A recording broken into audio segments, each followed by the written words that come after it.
This section examines the electronic control unit.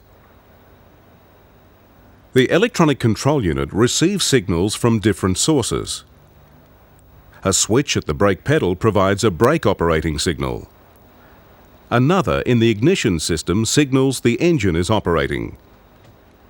This sets off the automatic check the ABS conducts every time the engine starts. Another input is from the wheel speed sensors. These signals are used to control the hydraulic control unit and anticipate wheel lock.